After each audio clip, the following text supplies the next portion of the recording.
In this video, I'm answering your questions. If you're a subscriber, if you've commented, there's a good chance I'll answer your question. If you don't know who I am, why should you even listen to me? I've built multiple companies, past 8 figures. They all still exist today. I've had a few wins, big wins, but I've also had a few that didn't work out. Every company I've ever done, I've started it. I sold a technology company for a very significant amount, larger than 99.9% of people you're going to listen to on YouTube. And I tell you this just to set credibility, but really I'd ask that you just listen to my answers and see if they make sense for you. See if it sounds like I know what I'm talking about. I took pages and pages of questions from subscribers, and again, those that left comments. I've already answered tons, so you can just read lots of my answers in YouTube. I pasted them into ChatGPT. I had it summarize me a list of questions and take paragraphs down to a couple sentences so I can read them to you and answer. What I'm going to talk about, I'm going to read you the categories. Mindset, personal growth, leadership. There's got to be at least 50 questions here. Have no idea how long this is going to take. Building, scaling, systems, structure, hiring people, marketing, sales and profit, business model, strategy, private equity, operations, cash flow, automation, foundations, and getting started. Experimentation, big ideas, some general questions, vision, lifestyle, long-term thinking, other cool questions and concepts that were summarized. ChatGPT wrote that for me. It's a lot. I have no idea how long this is going to take. I'm going to try to go somewhat quickly, and I'm going to answer your questions. So here we go, starting at the top. What's the future of 5 for 50? I'm committed to it. You might have noticed recently that I'm missing. I started out and maybe I was posting 2 to 3 videos a week. I was just trying different formats for maybe call it the first 50 videos. As I say, I was just getting back in the game. Many of you know I used to have a channel. I was trying to decide if this is something I even want to do. Then I started going a little bit more lawn care specific, but frankly, I want to build this channel for general home services because I believe that if you're in lawn care and you can swipe ideas from plumbing, or if you're in plumbing and you can swipe ideas from pest control, you'll have a better business. But or better said, more recently, you've noticed that maybe I've missed some videos. I am very focused on City Turf right now, and I'm trying to live what I preach, which is absolute focus. I'm about to build a team around me for 5 for 50, so I have decided I'm fully committed to this. It's going to take a little while to spin it up, but I'm going to build out 5 for 50 on most of the social channels, and I'm going to get more serious with YouTube. But first, I've got to get this team built, and first, I've got a ton of things going at City Turf. So what you're going to notice is kind of a slow cadence here for a bit, and then at some point, you'll start to notice I'm doing a lot more with this channel. Will you do coaching? Probably. But if I do it, it won't be till 26 or 27. I might do some in 26. I think we'll put a 90% chance on the idea that I do some Dallas events where small groups can come hang out with me in Dallas and we'll work on your business. Whether or not I do an official coaching group like I used to own called Academy, I can't say for sure, but every day I tend to think it's more and more likely. I feel like maybe that's what I'm supposed to do in life. The problem I have is the best way to create wealth, which isn't really my goal anymore, but it is how I'm wired, is to build businesses that don't need you. Coaching is the opposite of that. Are you going to do the 15 to 23-year-old coaching that you've talked about? So for context there, I want to create meetup groups around the country for 15 to 23-year-olds that have decided they want to be entrepreneurs and have a business. This is probably the biggest reason why I will do coaching again. I would say this is like a 95% chance at this point, and probably within this year or the beginning of next year, I will start a Dallas meetup group. If I like it, if it accomplishes what I want, if those that are part of it like it, then I will eventually try to achieve my goal, which is to build it around the country. It's not a money-making business for me. It's a thing that I just want to do. All right. That gets that stuff out of the way. Brandon asks, How do you overcome limiting beliefs like there are no good employees, you can't delegate, and raising prices will destroy your business? The word that you should program into your brain is the word testing. You just need to try things. You need to try taking price increases. You need to try delegating. You need to try these things. And what you'll find is some of them work and some of them don't work. And then when they don't work, you don't say, well, that doesn't work. It's not going to work for me. It doesn't work in this industry. It won't work for my business. No. Instead, what you do is you try a tweak on the thing that doesn't work. So if you raise prices and you go out, let's say you have 100 clients, you go out to 10, and if 4 of them squawk about it, you don't say, well, I can't take this price increase. You tweak the language. You figure out what were their concerns and objections, and then you try again with another 10. It's called testing. What will happen over time is in all these areas that you're scared, which we all had that very same experience. That's part of growing a business and growing as a business leader, is we have to do all these things that are concerning, we're scared of, we're afraid they're going to break the business, we're afraid something's going to go wrong. And over time, what happens is we're constantly slapped in the face and we realize, you know what, this thing I lived in fear of, firing that employee, didn't go as bad as I thought. Yeah, it wasn't fun, but it worked. And then it changed things, and then things got better. And then you build this level of confidence. And building a business is a game of confidence. And the easiest way to build confidence is to try and test. Or the word that I always got made fun of at Service Autopilot was, let's just step into it. People would ask me for advice. I'd say, I don't know. Let's just step into it and try it. Let's see what happens. And then we'll iterate. That iteration will give you confidence because you will find that most of what you live in fear of is not really anything to live in fear of. These things will not destroy your business. Brandon says, what does it really feel like to run a $3 to $5 million company? Well, I don't know. It depends. How did you build your $3 to $5 million company? If your $3 to $5 million company is largely dependent on you and a couple people that are decent but not great, it feels horrible. It's terrible. If your $3 to $5 million business is built on you, and several other good people that are growing their skill sets, growing their mindsets, or maybe one really phenomenal operations person that you're spending some good money on that you've brought in that already has experience, it might feel not bad at all. My experience has been from 0 to 5 million is the most difficult part. It's not, that's actually stating it incorrectly. Startup is incredibly difficult. 500,000 to $1.5 million, not easy because there's just never enough money. 0 to 5 million, not easy, but absolutely getting better. After 5 million, if you've built this thing right, everything is better. After 10 million, wow. So that first 5 million is difficult. I would say the first $1.5 million is probably the most difficult. The 1.5 to 5 does not need to feel as painful and difficult as the 0 to 1.5 million. So it feels good to get to that size because you feel that, hey, this thing is really going to go. It's got potential. But it all comes down to the people. And it's now starting to come down to also what are our operating procedures within the company? Do we have structure? If you get those things right, it will feel pretty decent. The other thing that can make it feel good or bad is how much profit you've been making and therefore how much cash and how much money you have. That time in the business, if you haven't been pricing your work properly and maybe you're living too big of a personal lifestyle, it can feel very painful because you have no money.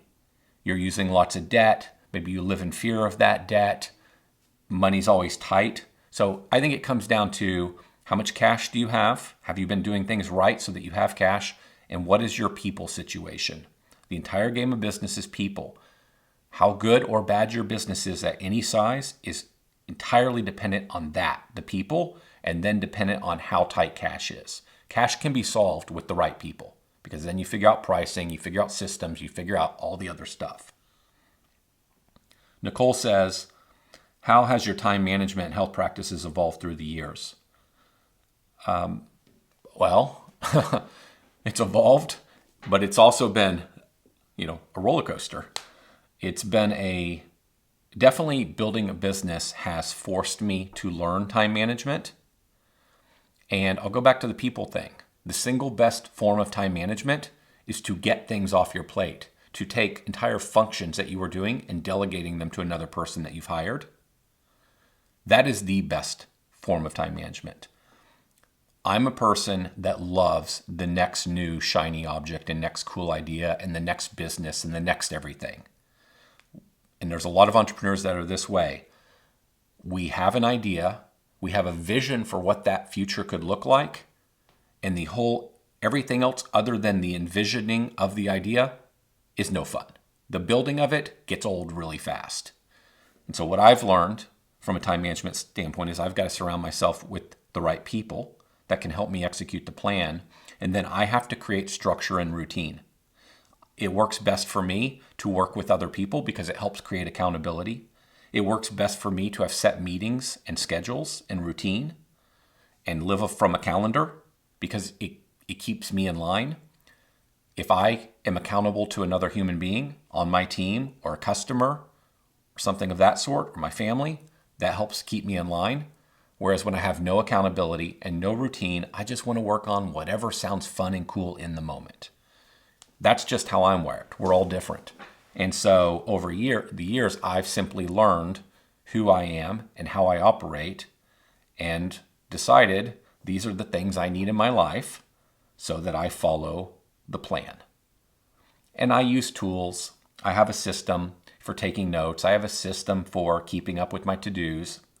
Trello is the system I use for all my to-dos. I have a process, and I just use a few tools, very simple tools, and I've found a system that works for me. So it's absolutely evolved. But if there's an 80-20, the evolution has been getting stuff off my plate and onto other people's plates. From a health practice standpoint, I'm a person that has historically always worked out and really always been somewhat healthy. But the roller coaster part is the business can be so intensive at times. And then you also have a family. You're so busy that things get sacrificed. So instead of working out 5 days a week, you work out twice a week. Instead of eating healthy at night because you're so exhausted and tired, which still is a struggle for me when I'm tired or it's late at night, that's when you make all your bad decisions. It goes back to what are the routines you can create. That stuff has been up and down. And I will simply tell you that my belief is if I could go back and redo my life, in the list of top fives, I would have never stopped. I would have never stopped working out 5 days a week. I believe that de-stresses your life. I believe it makes you operate at a higher frequency. I believe that the 30 minutes to an hour you sacrifice every day makes every other hour of the day more productive. And I believe that exercise is pretty close to the single most important thing from a longevity and health standpoint. So the evolution has been that of just constant improvement, but where I've had the roller coaster, I think I've come to a place in life where I feel intense stress if I miss a workout. I believe it's that important, but I got it wrong so many times. So hopefully that answers your question, Nicole. I just think it's incredibly important to prioritize the health side because it makes you highly productive and it gives you energy and you are the example to everyone else. And so it's time well spent. When we think that I can give up this 45 minutes of workout time to get 45 minutes more of email time, it's not a good trade. And I was blind to that too many times throughout my career.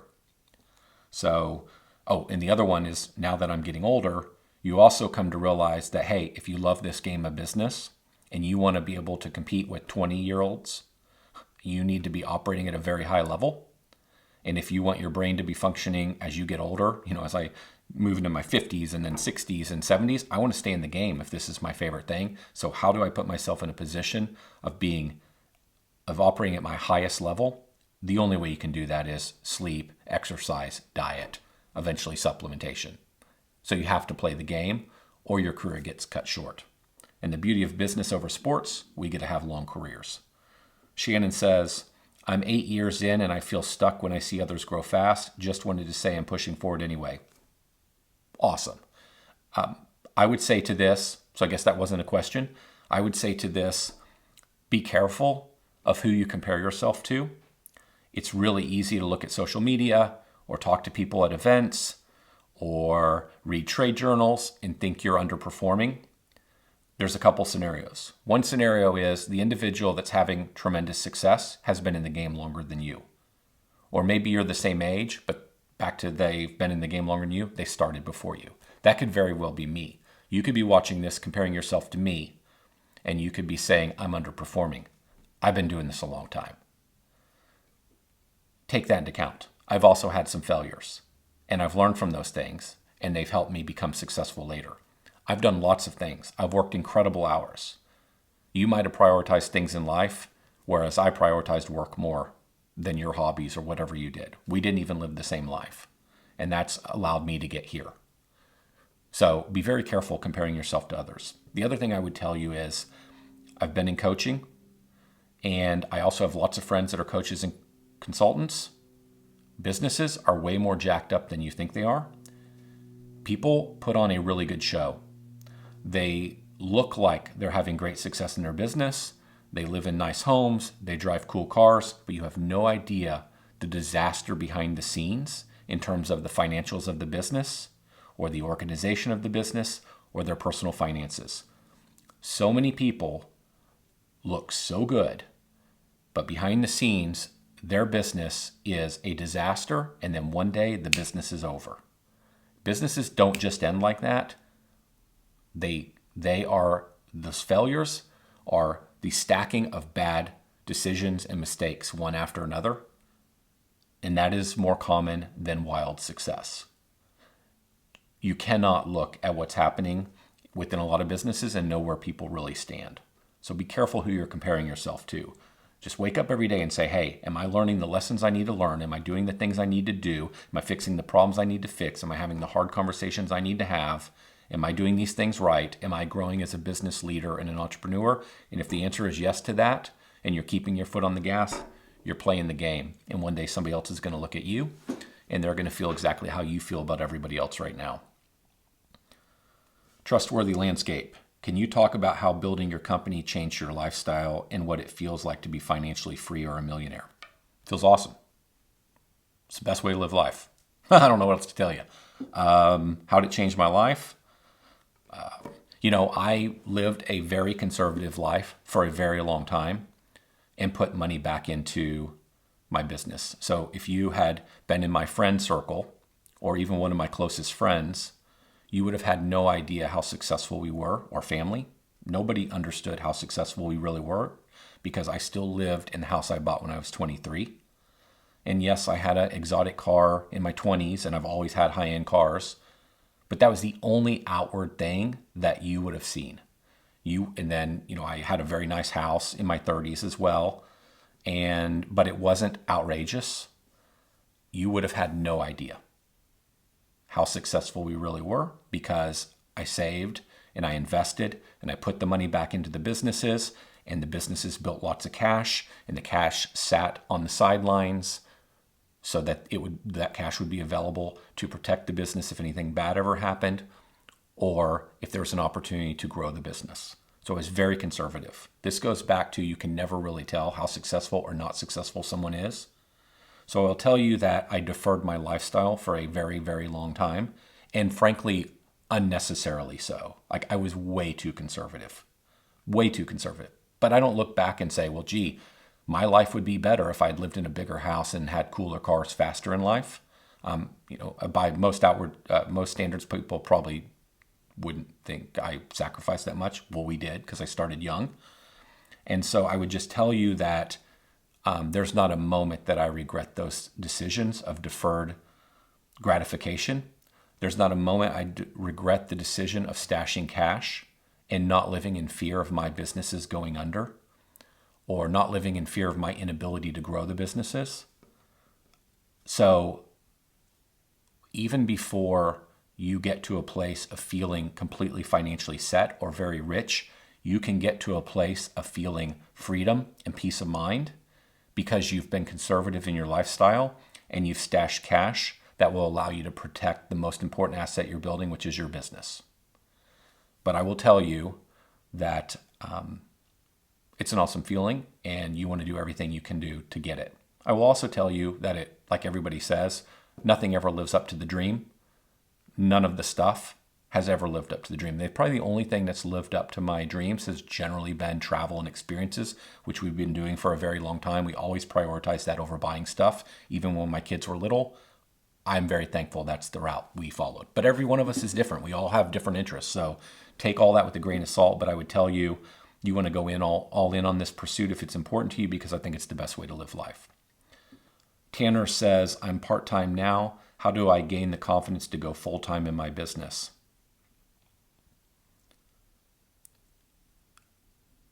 I would tell you, and by the way, none of these are scripted. I'm reading them for the first time. So the way you gain confidence comes from a couple things. Can I find more work? Can I find more employees? Those are the two most important engines of the business. What are you doing to prove to yourself that you can find work? And when you find a new client, what are you doing to prove to yourself that you can sell more work to that client, things they actually need? That's how you grow a business. What are you doing to prove that you can go find team members when you need them? And frankly, for the first $1 million of the business, that is the only thing that matters, as long as you're pricing your work properly and profitably. Finding clients, finding employees.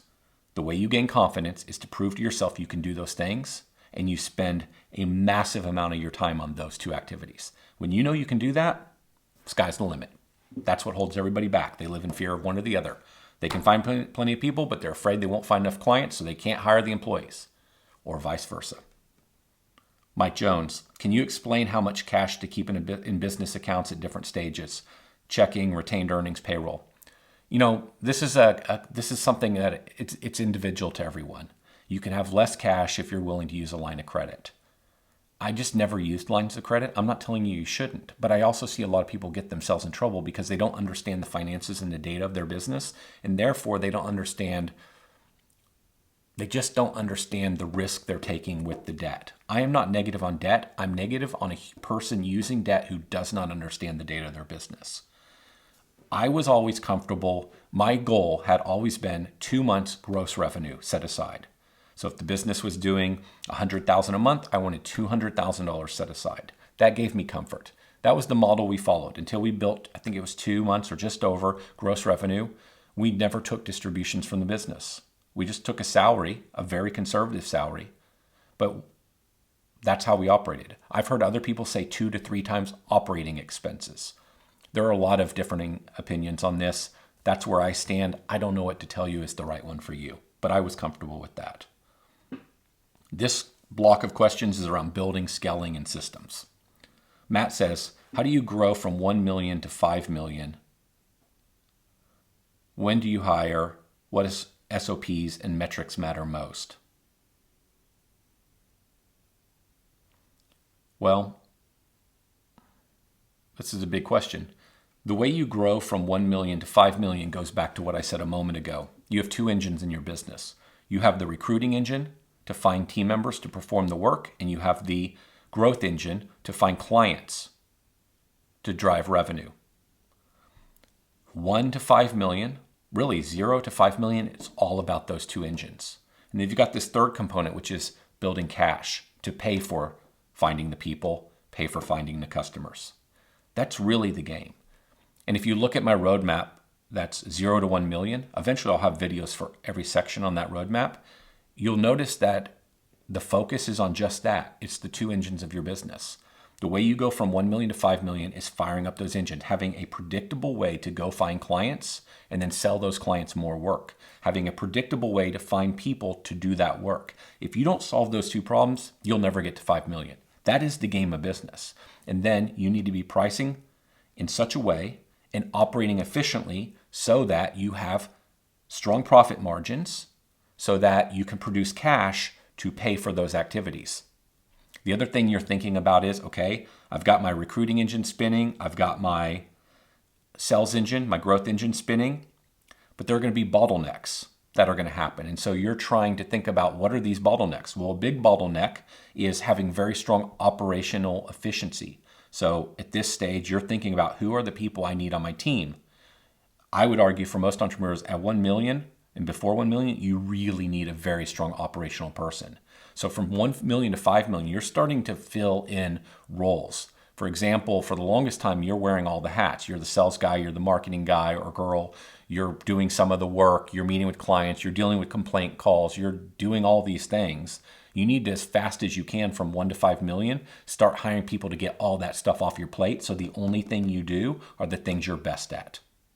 I'm sure as we progress through these questions, I'll talk about that more. When do you hire? As fast as you can hire. And what I mean by that is as fast as you can afford it. And I'm sure this will come up again as we keep going here. Your stack ranking. You're asking two questions. What do I despise doing that sucks all the energy and life out of me, and therefore I procrastinate it and it doesn't get done? And then you're also saying, what am I doing that I could hire somebody for $20 an hour, $15 an hour, $30 an hour to do? I need to get that stuff off my plate.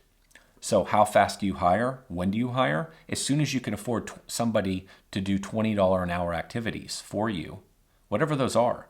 Keeping the books, sending out invoices, doing scheduling work in your system. I don't know maintaining the equipment. I don't know exactly what those activities are for you, but you want all those activities off your plate so that you can go out and do the two activities that drive the most revenue in the business, that I'll call $100 an hour plus, multi-$100 an hour activities. Getting new customers, finding people to do the work. Those activities are worth hundreds of dollars an hour. Why are you answering the phone and collecting a credit card? Why are you sending somebody an invoice? Why are you getting the invoices out? Why are you maintaining the equipment? Why are you doing any of those things? Those are not hard jobs to fill, and they're only worth $20, $30, $40 an hour.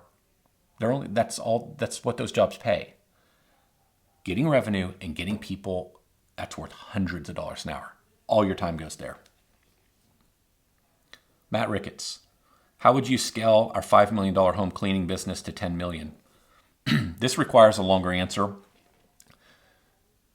It's the same thing I just said. What's happening with the growth engine? What's happening with the marketing engine? As the business gets bigger, I have come to believe that it becomes very difficult to outsource some of these functions. Very difficult to outsource your marketing function. There comes a point, it's time to build it in-house. I know Matt. Matt's a smart marketer. Matt, if you're watching this, I don't know how you're handling this, but that's a function that probably needs to be to some degree in-house. Doesn't mean every activity needs to be in-house, but somebody needs to own brand messaging, brand voice, project management, data attribution, things of that sort in-house, and it can then be handled with other internal staff or freelancers. You got to own it. I just don't believe to go from 5 to 10 to 20 to 30, it can be fully outsourced. Same with recruiting. What's the engine? What's the marketing engine to drive finding new team members? And what's the boots on the ground? If you don't solve these two problems, you cannot scale this business. And then, of course, managing cash, of course, that matters. 5 to 10 million in my mind is all about building people. That's the entire game. It's all about building people. So every minute of your day, technically, is in the world of the things I've talked about. Sales and marketing, predominantly marketing. You can hire people at this stage to do the selling. I don't believe you should do it. And finding people to work in the field, finding the people that will be in the office. You're now entering a stage where you're thinking about, okay, I'm taking this business to 10 million. Who has already worked somewhere else that's gone to 20? And they've worked at a great reputable company, and they can come in and they can shortcut the process. As you start to get to this place, and it may not quite be at 5 million, you're starting, I think it's more around 10, but it's important to mention, your frame of mind starting to change. This has been a difficult one for me, what I'm about to say. We're entrepreneurial. We build our businesses from the ground up. We're careful with cash. We live in fear of making the wrong decision and spending too much money or hiring the wrong person. We hire lots of less expensive individuals and we grow them. The unlock is to flip and say, wait a second, now we've got the money that I can go hire somebody who's already done it. Think of my individual the example I just gave. You're looking for a person that's built already to 20 million to come help you get to 10 million and then past. That's an example of potentially finding a person who's already got the experience. They already know how to do it. You don't have to train them and teach them and coach them over 3 years. You can just bring them in. They can help you build down. They can help you find the people. They can help you create the processes. They can help you deal with the coming issues. They've seen it.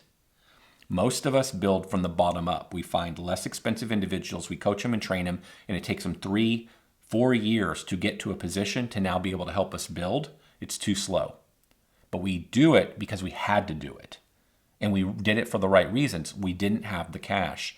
There comes a point somewhere after 5 million, you have to flip that switch in your head. And it's why even after 5 million, it's not like you get to take home a $500,000 a year paycheck most of the time. Because if your desire is to get to 10 or 15 or 20, instead of you getting to take home a $500,000 or more every year out of your $5 million business, you're like, you know what? I need another $100,000 person. I need a $130,000 person. Depending on how aggressive you are, I need a $150,000 person. And so some of the money that you would think you would have been taking at 5 million, you're not getting to take it because you're scaling up the talent of the business so that you can quickly go from 5 to 10 to 15 to 20. It's all people. That's the entire game.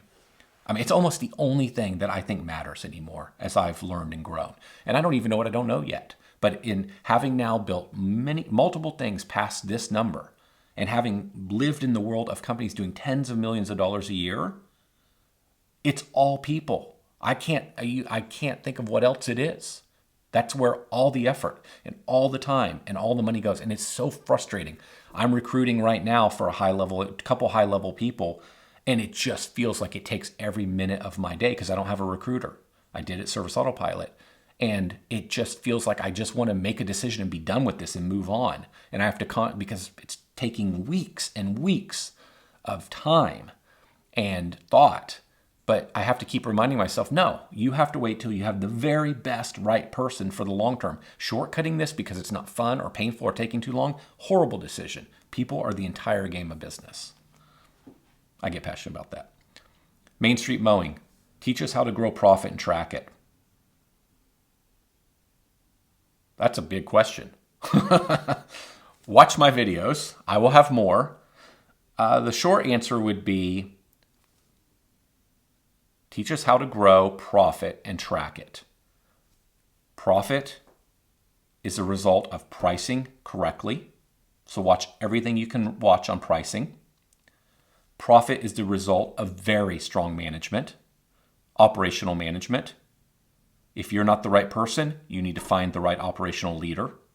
They need to watch operations like a hawk every day and constantly look for operational efficiencies to drive down non-billable time, to drive down COGS, to drive up gross margin. Somebody has to own it and live it every day. Profit is data, watching your per man hour rate, watching your COGS, watching your gross margin, watching your how much money you're making per man per day. I'm sorry, I'm blanking a bit. There's all these numbers you watch that are operational numbers that if you watch them, you know when you have an issue and then you know you need to fix something, whether it be at a crew level, a team level, a tech level, a client level, at a company level. So the data is part of this. The operational person who's watching operations like a hawk should own that data. The last thing I'd say, profit is about who you hire. If you get the right person, they will help you build a great company. If you get the wrong person, you will not be very profitable. It's very much about who you fire. In the field, at a management level, letting the wrong people stay on the team is massively destructive to a business. It's massively destructive to profit. That's how I would think about it. Lemire Landscaping, I think that's how you say it. I'm in year 1. How do I grow responsibly and support my family? It's very hard. It's a very, very, very painful time in the business. It's why I push. If there's a message that I have, my messages go a little bigger than you think you want to go. I know you love working in the field, but here's the cool thing. When you build your business, you get to decide if you want to work in the field sometimes or not. You can build a business where the intent is you don't have to work in the field at all, and then you work in the field because you want to. It's a slippery slope. People can get back in their business in the field too much, and they ignore other parts of their business, and then the business isn't very good. But where I'm going with this, it's very, very hard. You've got to push through this phase. The way you grow responsibly is to be very conservative with your personal lifestyle, knowing and believing, based on the experience of people like me and so many others, that on the other side, by sacrificing now, you will get to live a life unlike everyone else. My 5 for 50 message. Hire a driver. I don't know your situation, but if it's you on a truck, I've got a video about this.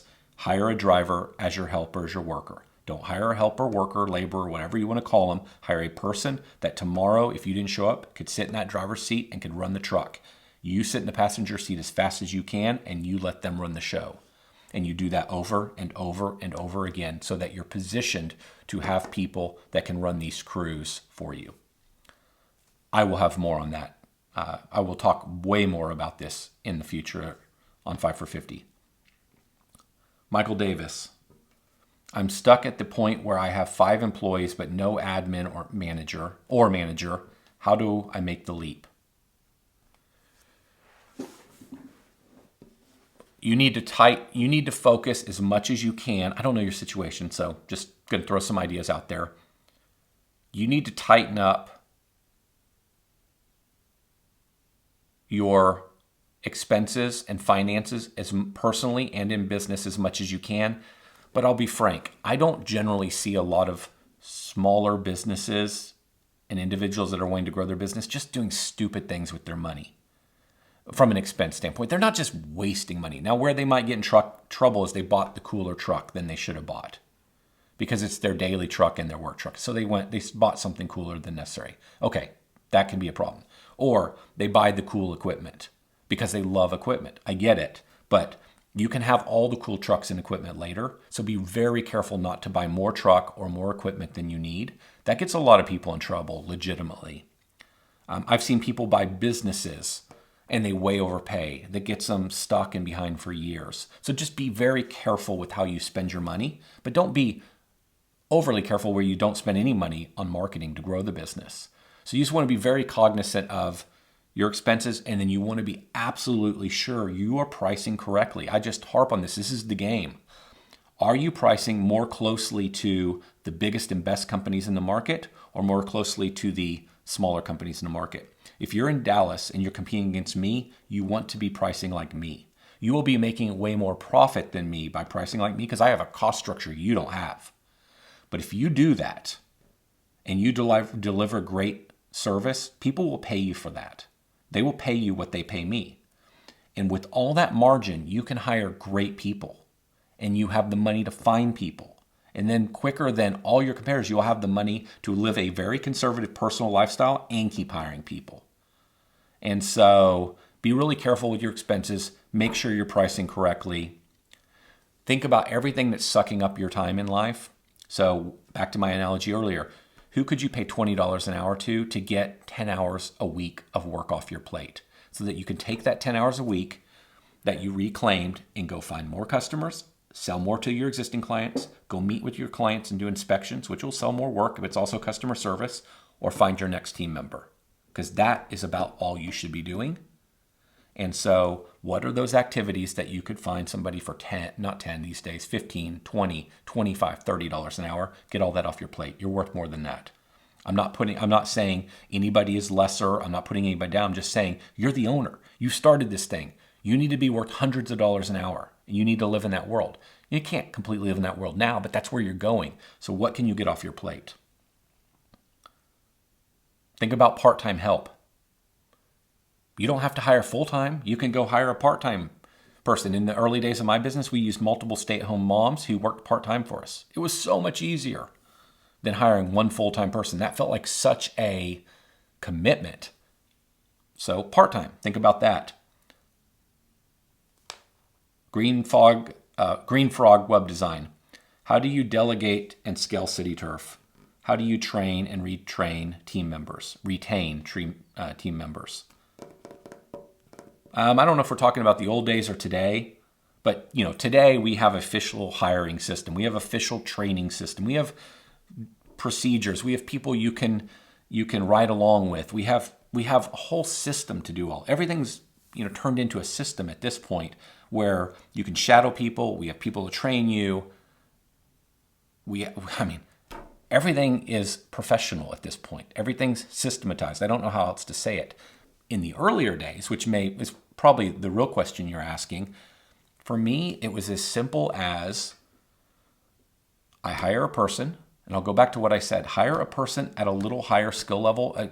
I know what you're doing, and your business isn't necessarily like out there mowing lawns or cleaning pools, but in that world, I advocate for, instead of hiring an individual, if you're like, we'll use the lawn mowing example, instead of hiring an individual that can just walk behind the mower, let's hire an individual that can walk behind the mower, run the line trimmer, do the blowing, and drive the truck, because we can scale that much faster. I've already got that person, so when we're ready for the next truck, this person's ready to go. If we're slow and I want to take Monday and Tuesday off to go knock on doors or sell or put out door hangers, this person can run the truck without me. So think about that for your business. And then you flip seats. You hire this person. I'm a passenger. They don't need to ride. I don't need to do all the driving and do the line trimming and all the more technical work, whatever that is, or do all the spraying myself. They should do that stuff. I'm there to train and coach. I'm there to observe. I'm there to offer feedback. They do it, not me. It's not because you're lazy. It's because that's how you teach. People learn by doing. That's how you coach. And so do that faster. It's really, in my view, it's that simple. They're shadowing you. If you're on the phone, you have a split set headset, and they're listening into the calls. And then eventually they're doing the call and you're listening into the call. And at the end of the call, not while they're talking, at the end of the call, you do a little coaching review. You record phone calls. You talk to people about the phone call. You play it back to them. We talk through the phone call. If they're responding to email and text messages, I sit there with them and I help them craft the messages. It's like that simple. Alexander, what were you looking for in a person running CityTurf? Did you train them or hired expert leaders? No, this goes back to what I said earlier. There's a difference between me back then and me today. There's a difference between me with money today and me with way less money back then. And so I've evolved just like you're going to evolve. So back then, to answer your question, I hired people that I thought had real potential, and then we grew them. And I think CityTurf to a large degree still follows that model. I would advocate for, and that's not I would advocate, well, that's not actually true. We do both at CityTurf. We find younger individuals and growing them. By younger, I mean it could be a younger in age, it could be younger in skill set. But a person that has ability and capability and the mindset, you want as many of them as you can, bring them on the team and grow them, but you also are mixing it with hiring people that have already done it, and you bring more senior, experienced people. You're doing both. As the business matures and grows, you're doing both. In the case of what this question might be getting at is Philip, who runs the company and has run the company for all these years. He's a partner in the company now, an owner. Back then, he was running operations, and he was just a standout. I mean, he's just not like anybody else, and that's how he became a leader inside the business. But that wasn't strategy on my part. It was accidental. We needed somebody who could be really good at operations, and that was him. And a great operational leader, which he was, just slowly keeps moving up the company. And then eventually he ran the whole company. He's been running the whole company for a very, very long time now. And then when somebody is phenomenal, they should probably be an owner. with you. It doesn't have to be that way, but that's how we felt about it. And so I don't want to say that it was this master plan. It happened because we were solving for a problem, which was we needed strong operational help. Jason Brassfield says, what part of evolving your role as the company grew was hardest for you? Becoming a leader, finding a replacement, balancing life? All of it. Really hard for me to give up sales and marketing. Sales was very hard because you feel that if you bring in a salesperson that can't sell like you're going to take a giant step back in how do you pay for this engine that you've created and all these people you've recruited. It's scary. And then marketing, because I'm very passionate about marketing, was very hard for me to give up. Same fear. Well, what if I give this up and it doesn't do as well and it slows down our revenue or our growth slows down? Hiring expensive people, I alluded to that a moment ago, versus building them up. You got to flip your mindset. Now you got to pay up for a person that may or may not work out. You've done everything you can to get the right person on the team, but they may not work out. That's going to cost you a lot of money if you make a mistake. Another big one for me was I like to bet on people. I've met so many people over the years where I see the potential in them. They don't seem to see the potential in themselves, or they just constantly jack it up. It's like they're on the right track and then they just go off the rails. And I have overbet on people. And it's very difficult. You don't want to become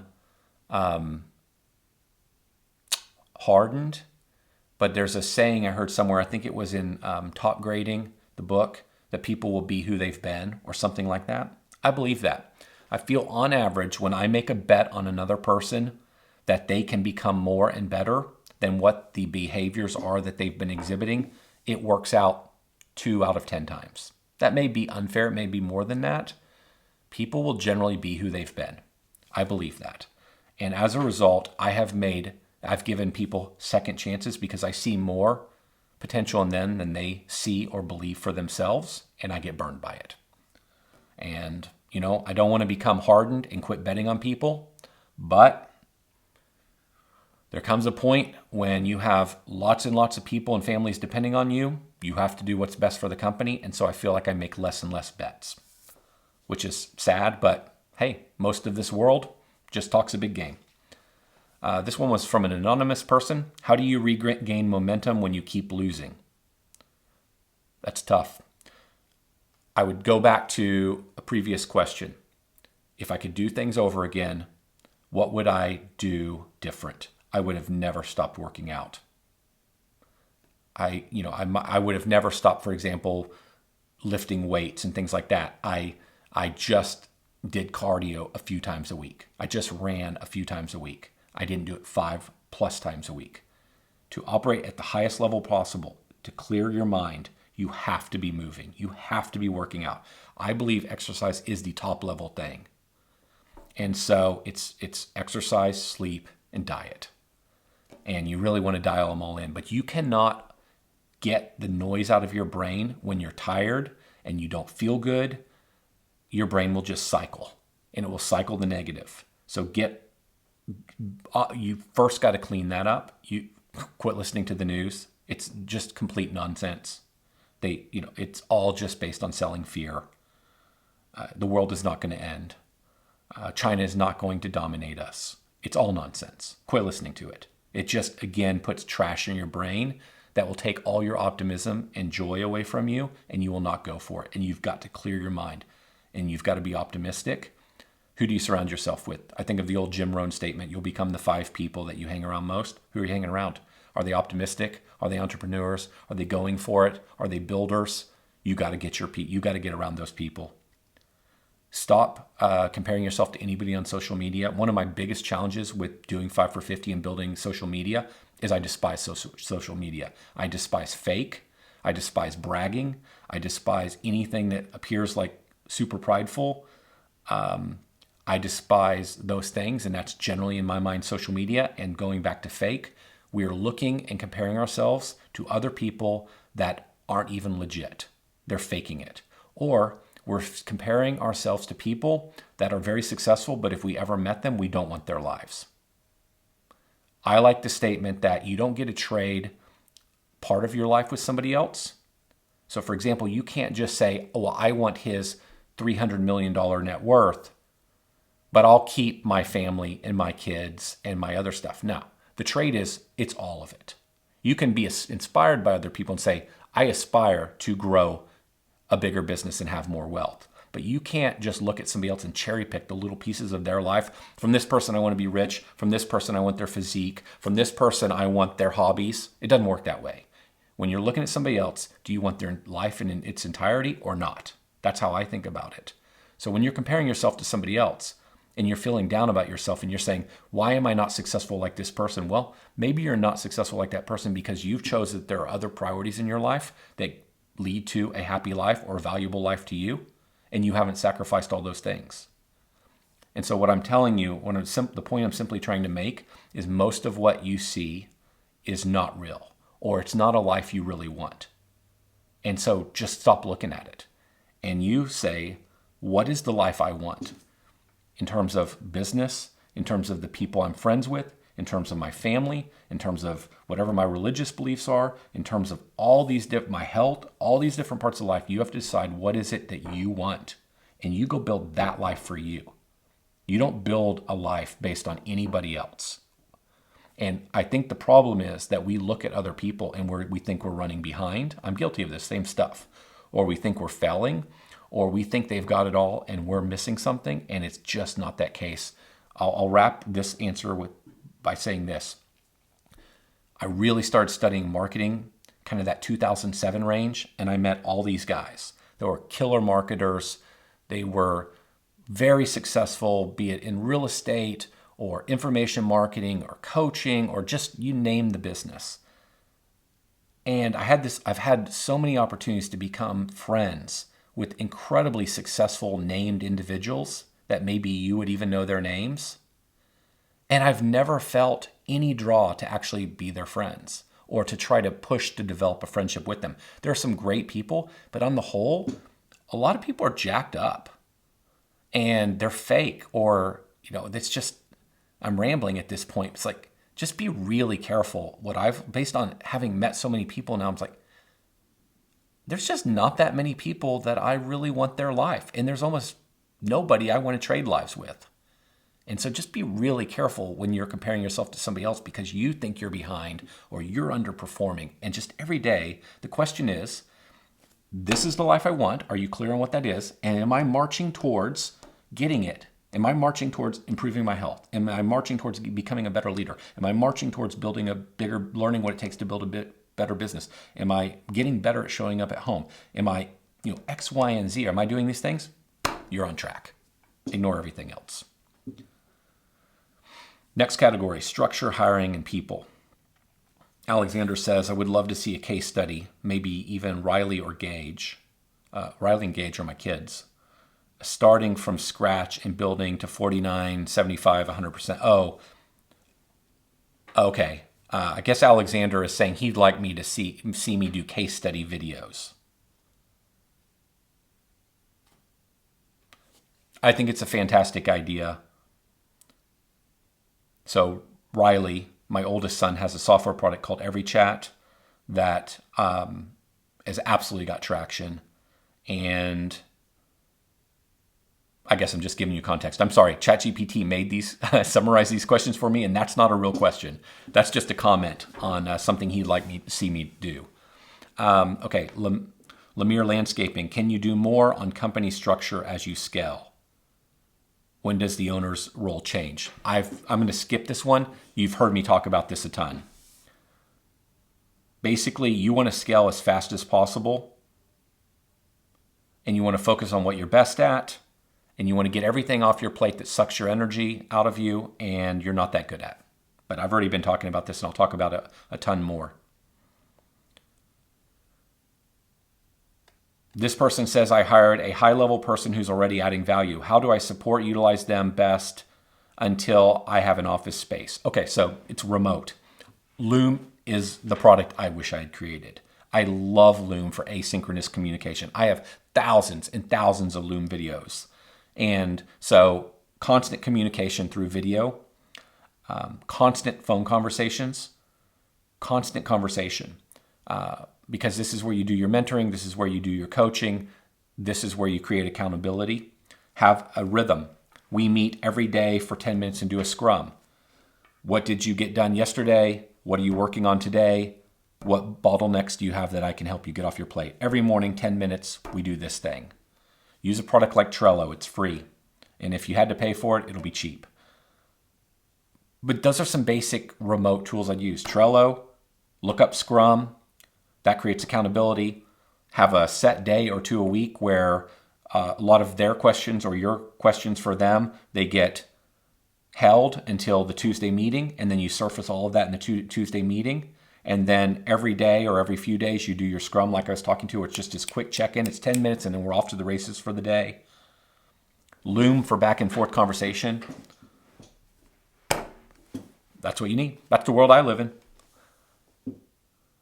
Can you make content on finding, molding, and growing great people? Yes, I've talked about this. That's the entire game of business. I can't do 5 for 50 with that channel without doing more and more of that content. I will. Dion says, when should you hire more office staff? How do you justify it after spring rush ends? The way you justify it is back to what you see, there's a pattern here. This is all about people. The way you justify this is it's all about the value of your time and the amount of dollars you can generate with your time. It's also about what are you not getting done. So as an example, because you're so busy, you're not answering the phone. Because you're so busy, you're turning estimates in 3 days instead of the day of. Because you're so busy, you haven't implemented text messaging in your business, and therefore competitors who are using text messaging are outperforming you because that's the way the customer wants to communicate. You're so busy, you haven't had time to go out and do inspections. Work quality is deteriorating. Also, by not doing inspections, you're not seeing opportunities to grow the value of the client. Imagine if you paid somebody $20 an hour.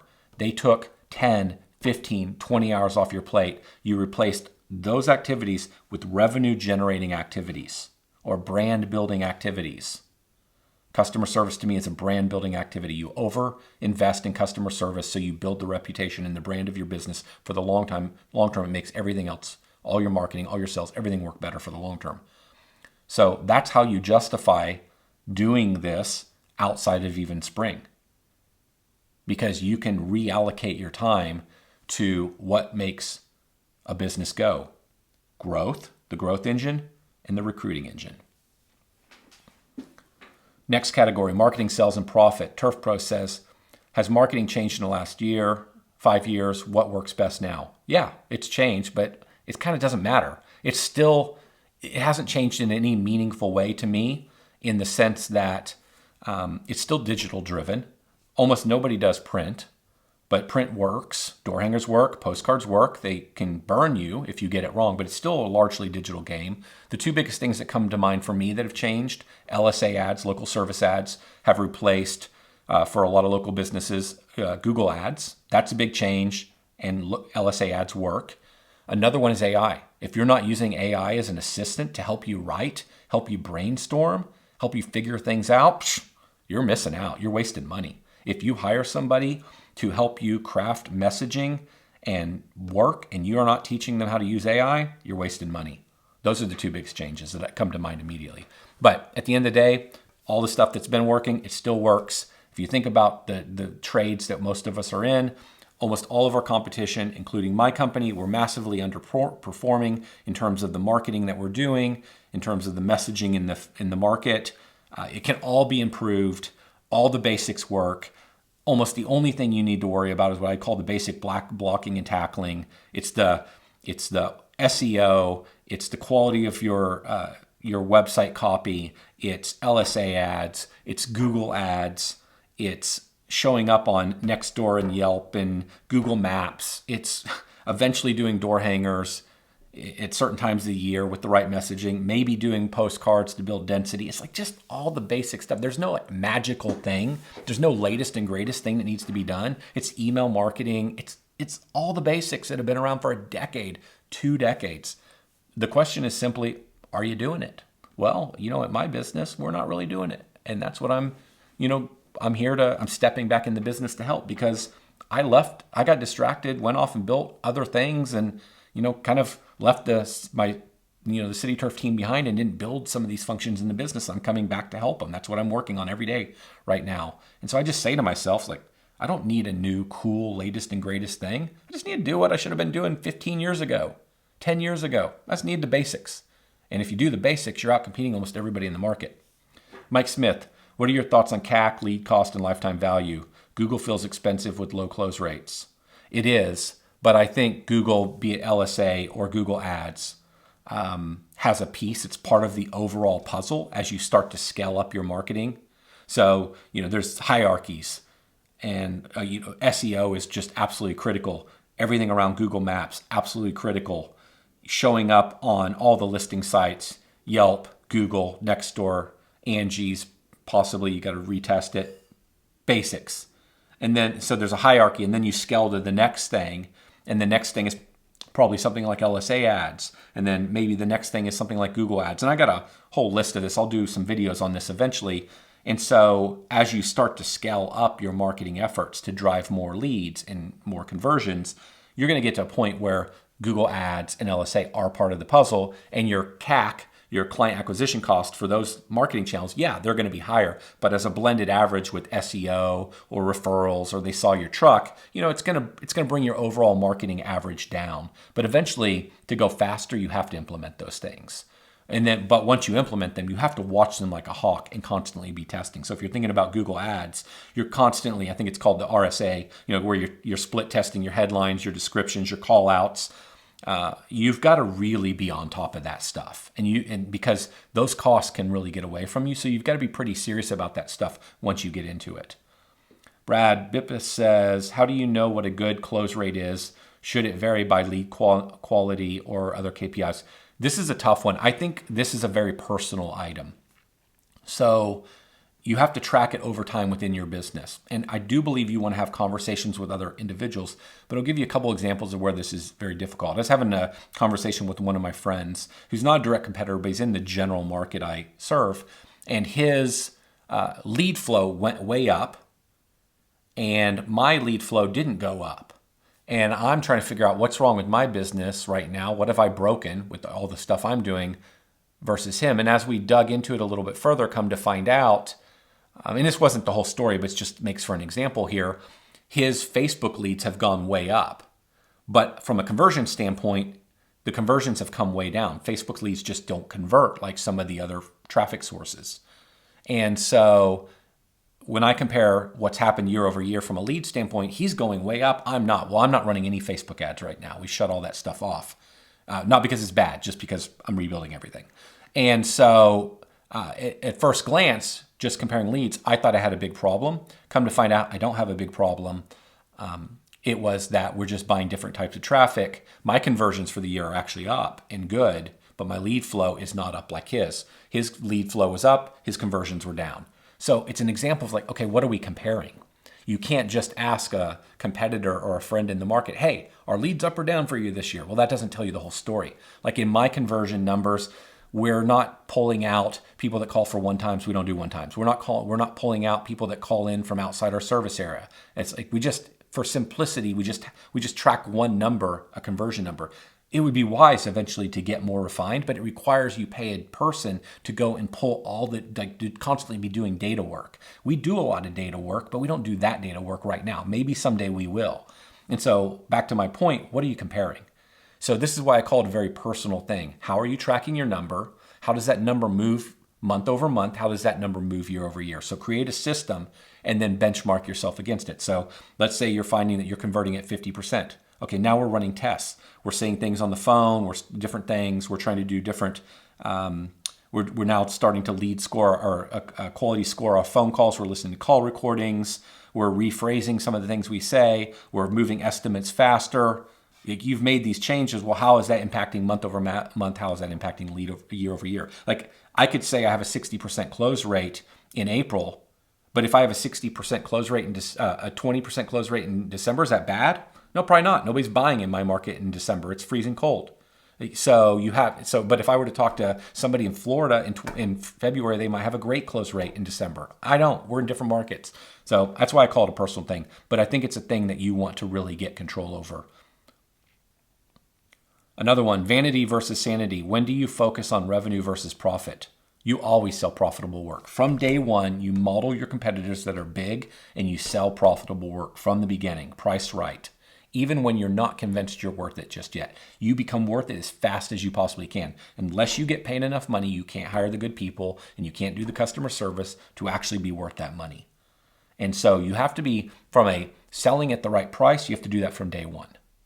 Now, from a profit versus, how did he word the question? From a focus on revenue versus profit, how do you think about that? I boil it down to this. How fast do you want to grow the business? The faster you want to grow the business, the less profitable you'll be. There's just no way around it. Doesn't mean the work's priced wrong. It just means you're burning the profits that the company makes to reinvest in marketing and hiring people and buying trucks and buying equipment. So if you want to grow really fast, then you have to be comfortable with faster growth of revenue, but no profit, or very low profit, or negative profit, depending on how fast you want to grow.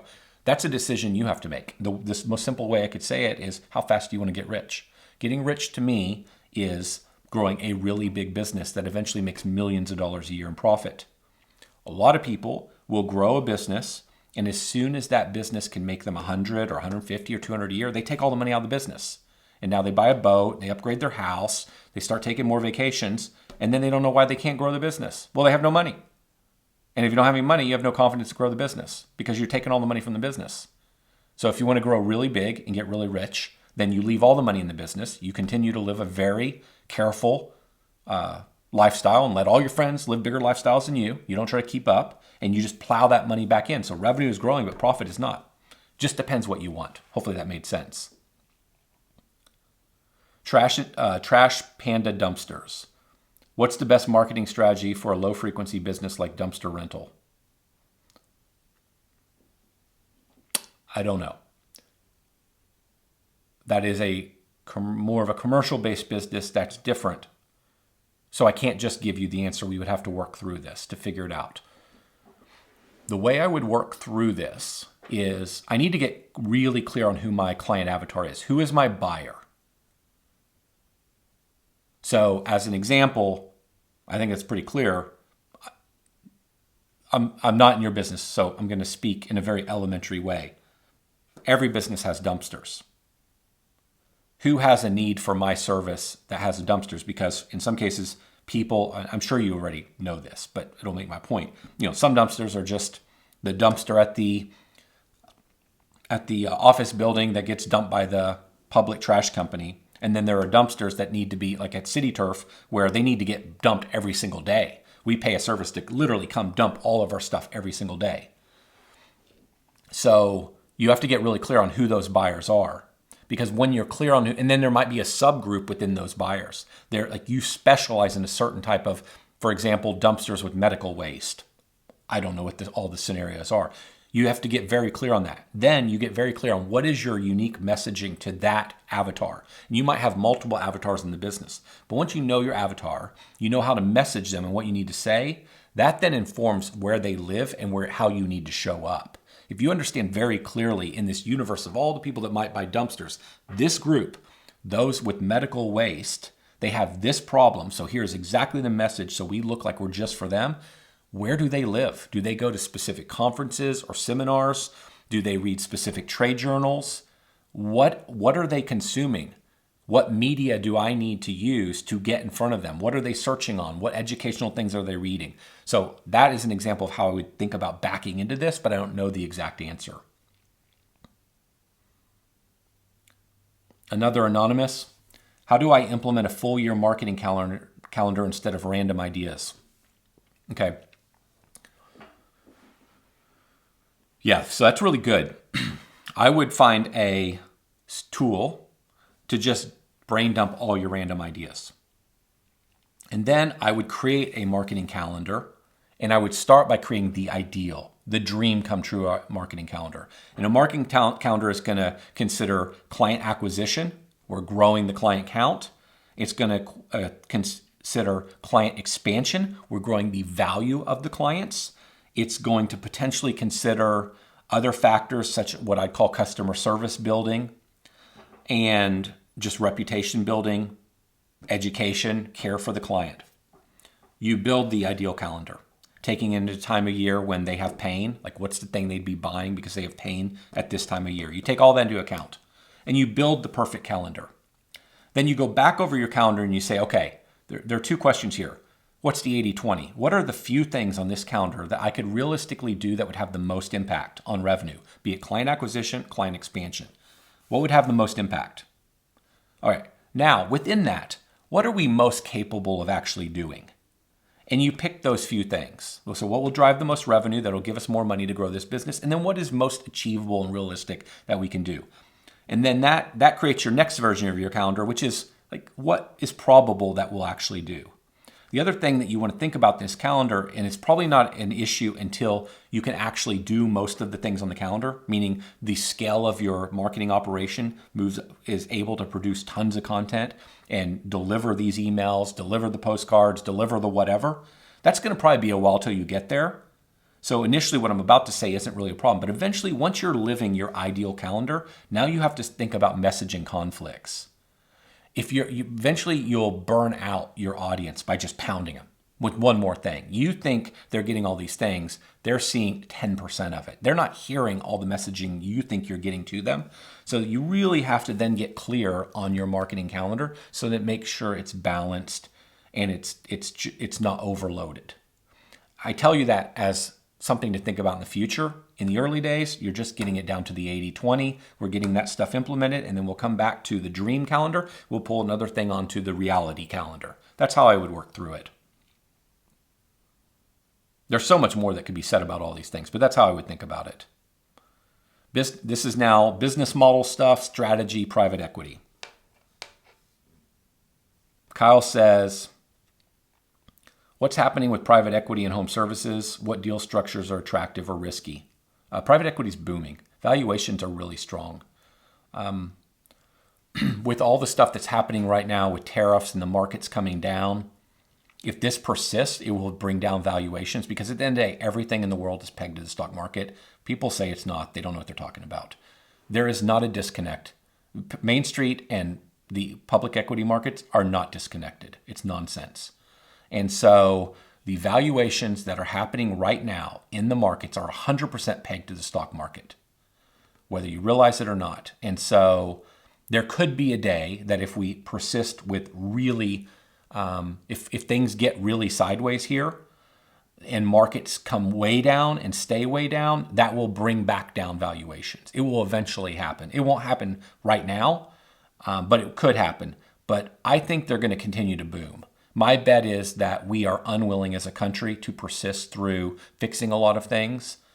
Whether or not we're even fixing them right, that's a whole different discussion that I'm not making a statement on. I'm just saying my gut feeling is we're going to more return to the norm and things are going to boom or be pretty good. We'll see what happens. It's impossible to predict. And so I think the private equity valuations are probably going to hold up if I were betting. And so that could be good if you have any desire to exit anytime soon. The question is, what deal structures are attractive or risky? It really comes down to the quality of the private equity company. It's where if you have the power, meaning you are a desirable company and you can hire a broker to help you sell the company, that broker, if you're hiring the right one, will understand who the good and bad private equity players are in the market, and they'll help you lead you to one that will be founder friendly. Where you can get into trouble is a couple things. One, you go through the deal process with a private equity company, and then towards the end of the process, they do what's called retrading. You've gone through due diligence, you're completely exhausted, you just want to be done with this deal, and they come back and say, man, we found this stuff, or Trump tariffs have screwed it all up, we're not going to be able to give you the full price, we need to bring the price down 15%. And it's a game that gets played, and as a result, you end up you're so done and exhausted. And if you go back to the market and try to sell it again, you don't know what's going to happen. So you do the deal and you get a 15% haircut at the end. That's a big watch out. There are ways to mitigate it. When I was selling my business, we mitigated all that. But it usually comes down, your ability to mitigate that risk comes down to who are you dealing with in the first place as a private equity company. And then second, how desirable are your company in the market? Things like earnouts can create risk.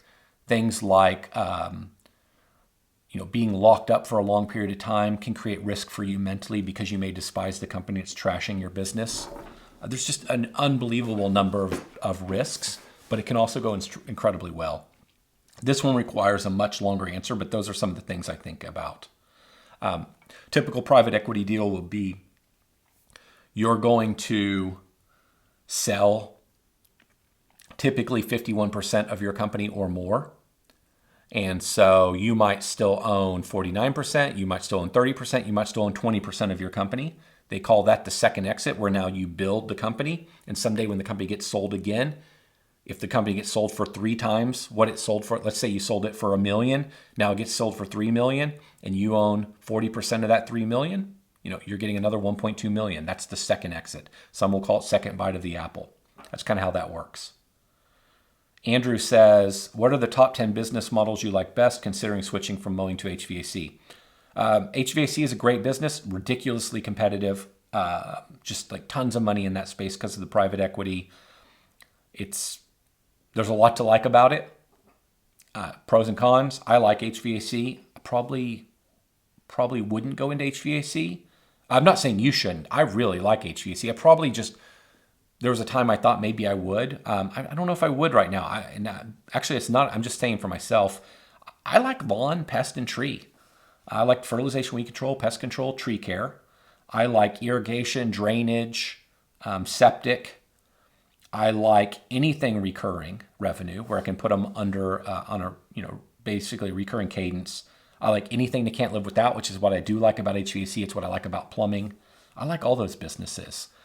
It's just about finding the one that you're passionate about and there's a big demand for it in your marketing, and then getting insanely good at it. I think any of those, great businesses. Thoughts on subcontractors versus employees in commercial fire protection?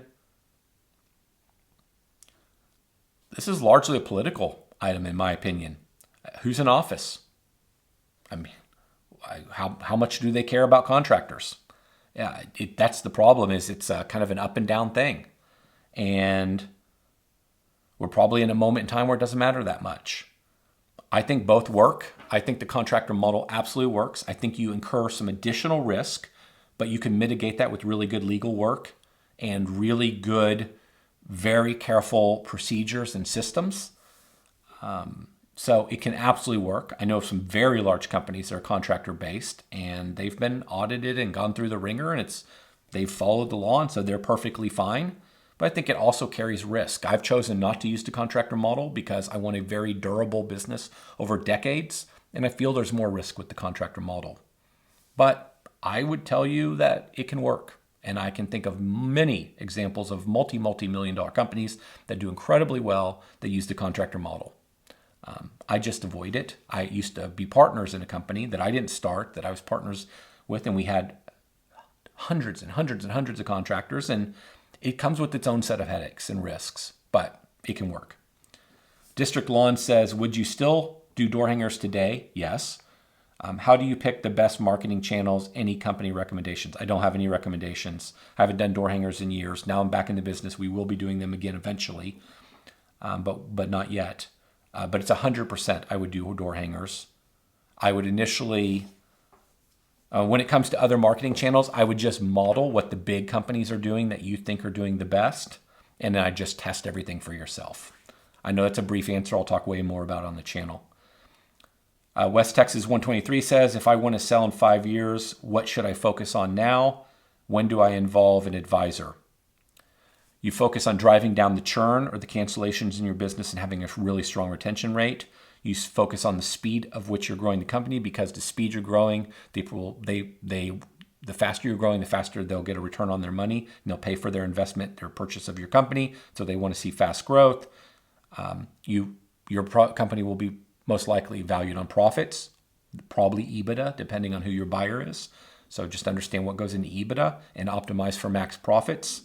If I were selling in 5 years, I'd go find a really experienced broker, investment bank if you're really big, but it's probably more called a broker in the trade, in the business you're selling. And I would talk to them about what buyers in the market are looking for. I would have them do an analysis of your data.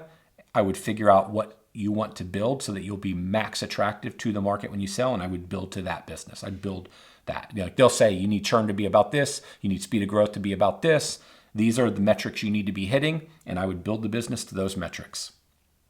James Spurlock says, solo operator, how do I grow without losing the personal touch of my customers I love? Man, this is the awesome thing about being a business owner.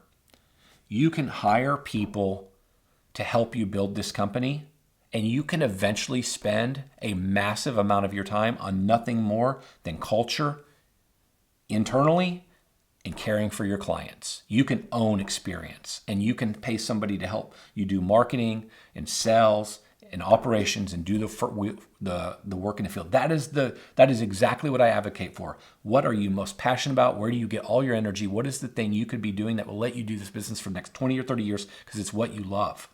And if your passion is customer and you build all the other stuff around you, and you build the most epic customer relationship by going out and seeing them and talking to them and understanding what they need, and then you're involved with marketing to talk their exact language, and you're involved in customer service, and you're involved in wowing and onboarding and first impression with the customer because that's what you love, you'll have an epic company because nobody does that. So your job is to build everything else around you so you can live that in the company, and you'll kill it. And you only get to do that as a business owner. It's why you have to get out of the field. You will actually have an opportunity to spend more time, more valuable time with the customer by doing that. Next section, operations, cash flow, and automation. EuroYard says, how do you auto-renew seasonal clients and communicate price changes each year? Simple. Don't sell contracts. Or if you do, tell people they auto-renew each year. I mean, I eliminate that. It just creates friction because then I have to auto-renew them. Then I have to actually call and renew them. I have to have a conversation. I have to send a letter. And then how many people get canceled simply because they're so busy, we could never get them on the phone. They didn't really mean to cancel, but we end up canceling because they haven't confirmed that they're renewing. I just hate everything about them in the home services space. Raising prices is an email, letter, maybe a few test phone calls. That's how you do it. Next question. How do you balance looking like a big company and still getting paid fast when commercial clients are net 30 or 60? I see. The problem is your competition is charging or allowing net 30, net 60 terms, and you're wanting to get paid fast. Okay, so what you're trying to do here is, maybe I'm saying this more for other people, what you're trying to do here is speed up your cash flow so that you have the money to grow the business. And a company that's doing net 30 or net 60, there's a chance that they're using a line of credit to do this. That line of credit has a cost. There's a cost of money. And that cost of money is more now than it was 4 years ago. And so oftentimes a company that's using a line, they build that cost of that line into their pricing. So as an example, if money's costing you 7% and you're having to float it for 30 or 60 days, what's that cost? That cost should get built into your pricing. So in other words, if you can't, you have to run net 30 or net 60 day terms to be competitive, then think about what that cost of money is to you if you're having to use a line. Or frankly, if you don't have to use a line and you're flush with cash, there's an opportunity cost to you because that money is not invested elsewhere. And so just build that into your price. Also, I don't know the answer to this, but your bad debt expense could be higher when you're floating AR than when you're collecting with the credit card as soon as the work is done. What is that bad debt expense? Is it 2 points, 3 points? I don't know. That probably also gets built into your pricing. Essentially, it does. At the end of the day, everything gets built into pricing. So let's think about it that way. You don't want to just eat all of that because it erodes your pricing. So it's got to be considered so that you mark up your pricing appropriately. Something else you could do is when it comes time for a price increase with that client, you could negotiate alternative terms. So as an example, let's say it's time for a 3% or 4% price increase. You could go to them and say, hey, if we shift away from 30-day or 60-day terms and we shift to weekly pay or pay in advance or any other model of that sort to help speed up your cash flow, that will save me money and I will pass the 3 or 4% savings to you. So you're now earning 3 or 4% on your money. Would you like to make that trade? That's the gist of it. You'd figure out how to word that. But there are lots of creative ways you could go about solving for this problem. Just remember, there's a cost of money here. and you need that cost of money to be compensated for in your pricing. Ty says, should seasonal businesses offer off-season services to keep employees working? Yes. Dion says, if you can. Dion says, can you talk about extending hours during spring rush? I'm thinking 8 a.m. to 8 p.m. Monday through Saturday. How can I justify the cost? Should I do it? Yes. Unless you're my competitor in my market, it doesn't work. Then I wouldn't do it. But if you're anybody else, yes, do all that. When does your client want to buy? When are they available? When are they thinking about this? It's kind of ideal to be present when they're ready. And so it's an advantage over the competition who is working, 9 to 5. Next section, foundations and getting started. ChatGPT summarized that for me. Remember, I dumped all these into ChatGPT and had them take paragraphs down to a few sentences so I could do this with you in 2.5 hours instead of 4. Michael says, can you talk about scaling from doing it all yourself to having admin support and multiple crews? Yes, back to what I said earlier. There's some repetitive themes I'm seeing here. We're going to get into some different topics, but there's probably going to be a little more repetition here. Yeah, remember that when I was talking about hire a driver and you sit in the passenger seat and you train them and coach? That's one. Another is hire part-time. Get those things off your plate, sending out the invoices, getting scheduling ready, answering the phone. On the phone thing, you don't want to get cheap because they're the first impression of your company. So you got to be a little careful on the phone thing. I'm not talking about getting cheap on anybody, but you want to pay up for the right person to answer the phone.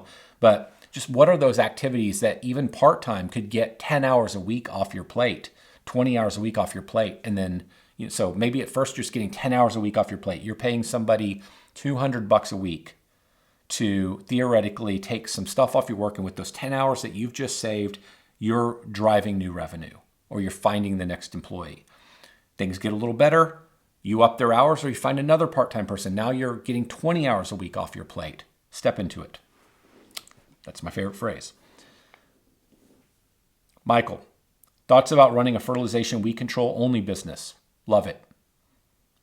You got to get good at marketing, though. It takes a lot more clients to drive the same amount of revenue as offering a bunch of services.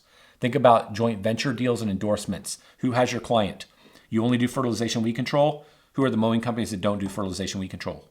Who are the landscapers who want to protect and help their client protect the thing that was just installed and they don't do fertilization weed control? Find all those people, partner with them. Josh, if I'm the face of the business, how do I step out without losing clients who trust me? Very simple. Hire really good people. The whole entire game of business is hiring people. If you hire somebody who has more time than you and is more present, is very friendly, does right by the client, solves the client's problems, they will forget about you very quickly. That's what they want. They're not buying from you because they want to be your best buddy. Yeah, few are, but part of growing a business is losing those few clients. That's okay. But what people want is a solution to their problem. They want to feel heard. They want to feel cared for. They want to feel treated fairly. They don't want to feel like they're being upsold stuff they don't want all the time. They don't want to feel like they're being price gouged. They want to feel like they're getting a good value, and they want their problems resolved. And they want good service. If you can find a person that delivers that, it doesn't need to be you anymore.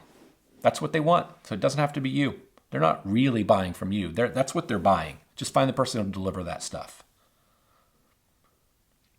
Tanner, how do I know when I'm ready to go full-time? Your business is plateauing because you are consumed. You are so busy that you're dropping the ball. You're so busy, there's a million things on your mind that you're not getting done. Sometime prior to spring, you do what I've been talking about around part-time, hiring somebody in the truck,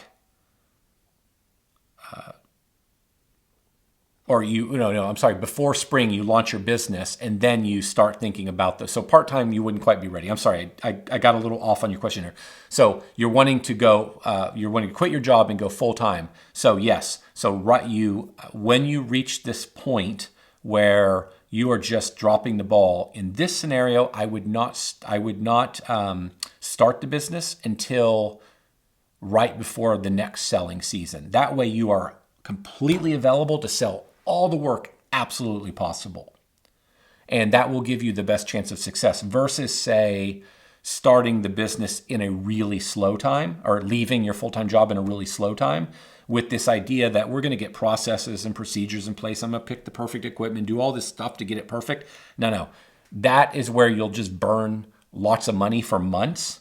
So you get everything ready. You just like work your butt off. Then you quit your job before spring, enough time in advance of spring to be ready to, if you got to get out door hangers, enough time to be ready to get the door hangers ready and get them out the door. But you go full time right before spring. That way you can spend all your time selling. I know you got to do work as well, but that's how you think about it. There's more that could be said about that, but you'll get the idea. The clue is you're starting to drop the ball and you're missing tons of opportunities and you are at your max capacity. Next category, experimental, big ideas. Tom says, what if you did a bar rescue concept? Visit businesses, make changes, mentor from afar, also comparing financials across businesses. So I think it's a really awesome idea. A few other people are doing it and it works. I actually have considered something of the sort. I just don't know with all the other stuff I have going if I want to do the travel that's involved. But I think it's a great idea. I don't know the answer to that, but I do believe it would work better than this format. It would definitely bring in a bigger audience. And at some point, I probably need to cast a wider net to pull more people in. But I got to figure out what that is. And I've got several ideas, and that is in the realm of those ideas. Thanks, Tom.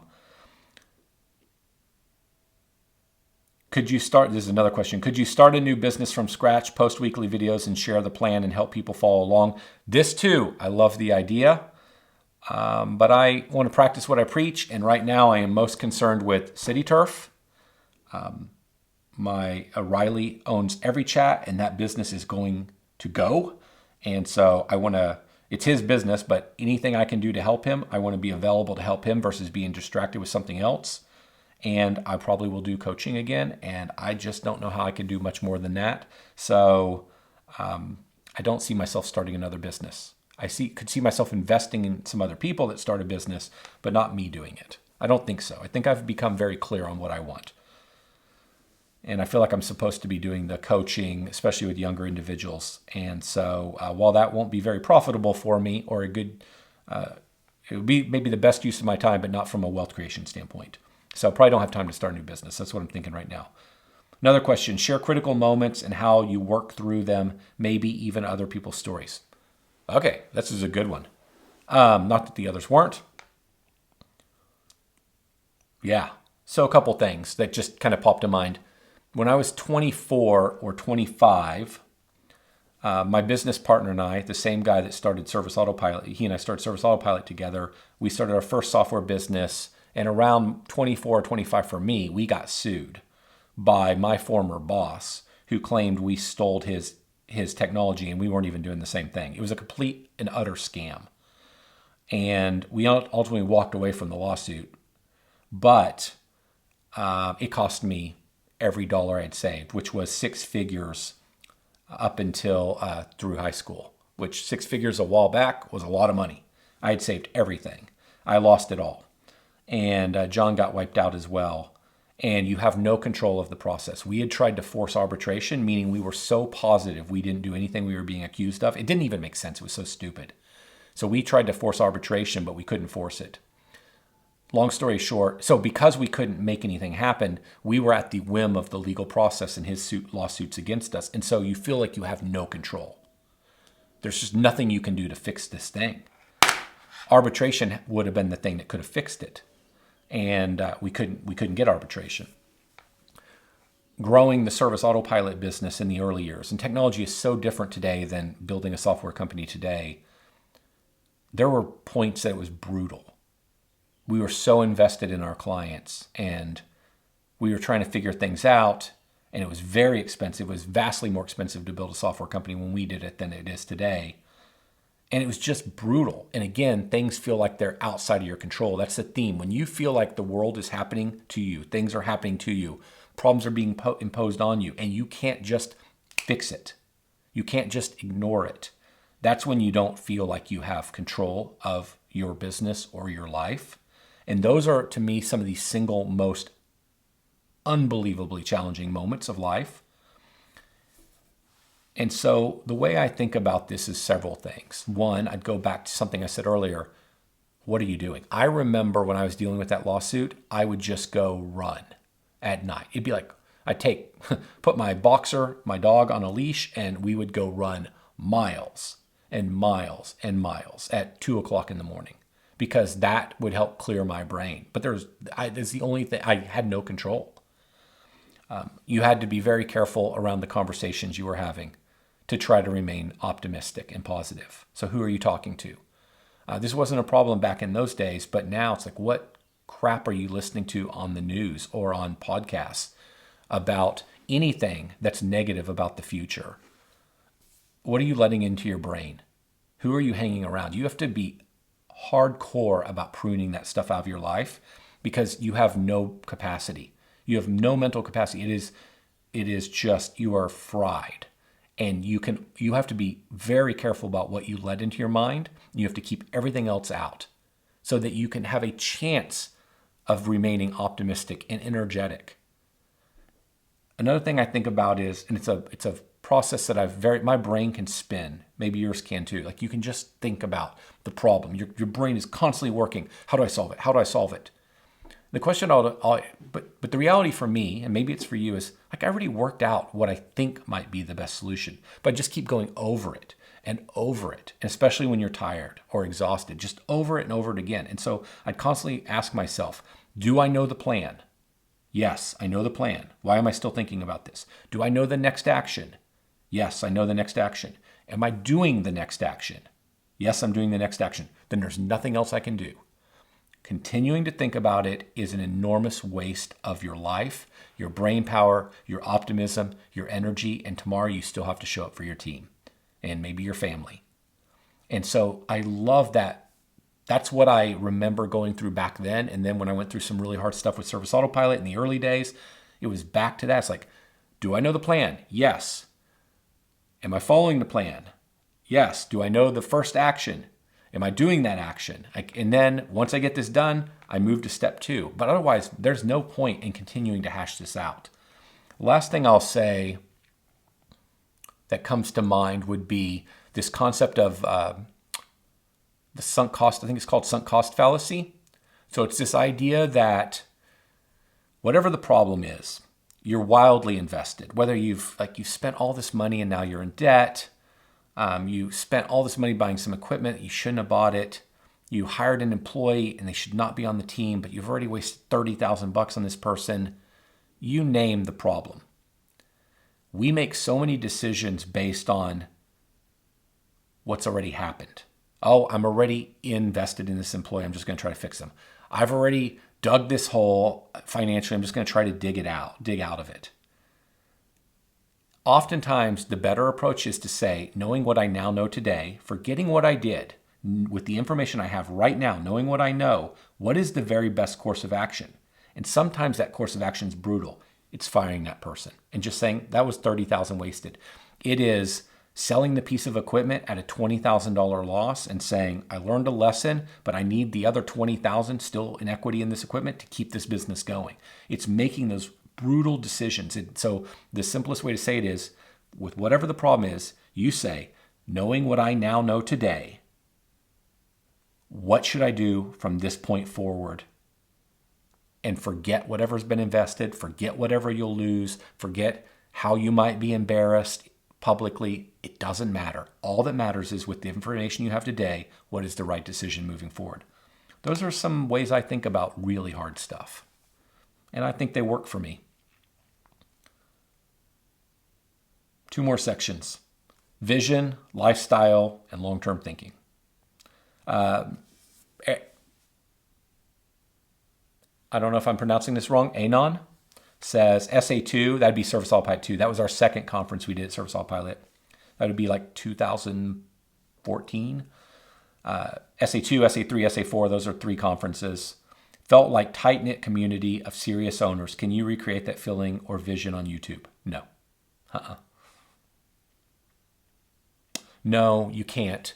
I will tell you, I'm trying to respond to comments on YouTube. It's not the same, though. The magic isn't in person. The magic is relationships. In fact, it's sort of my bet moving forward.